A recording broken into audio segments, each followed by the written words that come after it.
ಮಾನ್ವಿಯಲ್ಲಿ ಅರುಣ್ ಚಂದಾರ ಹುಟ್ಟುಹಬ್ಬ ಆಚರಣೆ.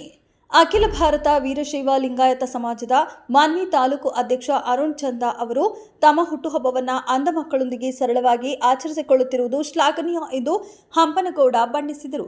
ರಾಯಚೂರು ಜಿಲ್ಲೆಯ ಮಾನ್ವಿ ಪಟ್ಟಣದ ಎಪಿಎಂಸಿಯಲ್ಲಿರುವ ಅಂಧ ಮಕ್ಕಳಿಗೆ ಆಹಾರ ಧಾನ್ಯ ಕಿಟ್ ವಿತರಿಸಿ ಮಾತನಾಡಿ, ಅರುಣ್ ಚಂದ ಅವರು ಎಲ್ಲಾ ಜಾತಿಯ ಜನಾಂಗದವರೊಂದಿಗೆ ಉತ್ತಮವಾಗಿದ್ದು, ಆ ದೇವರು ಅರುಣ್ ಚಂದ ಅವರಿಗೆ ಆಯಸ್ಸು ಆರೋಗ್ಯ ನೀಡಲಿ ಎಂದರು. ಅರುಣ್ ಚಂದ ಅವರು ಬಡ ಮಕ್ಕಳಿಗೆ ಬೇಸಿಗೆ ತರಬೇತಿ ನೀಡುವ ಮೂಲಕ ಜನಪರವಾದ ಕಾರ್ಯಕ್ರಮ ಹಮ್ಮಿಕೊಂಡಿರುವುದು ನೋಡಿದ್ರೆ ಮೆಚ್ಚುವಂತದ್ದು. ಅರುಣ್ ಚಂದ ಅವರಿಗೆ ಹೆಚ್ಚಿನ ರೀತಿಯ ಜವಾಬ್ದಾರಿಗಳು ಸಿಗಲಿ ಎಂದು ಆಶಿಸಿದರು. ಬಹಳ ಸಮಾಜಮುಖಿ ಕೆಲಸಗಳಲ್ಲಿ ಬಹಳ ಇದನ್ನು ಹೊಂದಿದ್ದಾರೆ. ಹಾಗಾಗಿ ಅವರು ಇನ್ನೂ ಎತ್ತರಕ್ಕೆ ಬೆಳೆಯೆಂಬ ನಮ್ಮ ಆಶೆ.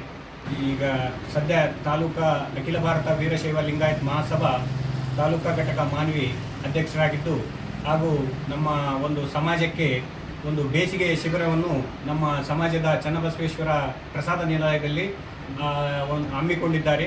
ಹಾಗೂ ಸಮಾಜಕ್ಕೆ ಇನ್ನೂ ಹೆಚ್ಚಿನ ಇದು ನೀಡುವ ಕೆಲಸ ಕಾರ್ಯಗಳನ್ನು ಮಾಡಿಕೊಡಲು ದೇವರು ಅವರಿಗೆ ಇನ್ನೂ ಹೆಚ್ಚಿನ ಆರೋಗ್ಯ ಆಯುಷ್ಯ ನೀಡಲೆಂದು ಈ ಮೂಲಕ ವಿನಂತಿಸುತ್ತೇನೆ.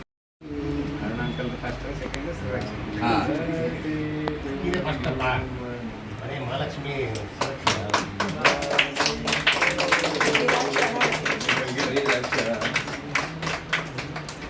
ಅಂಕಲ್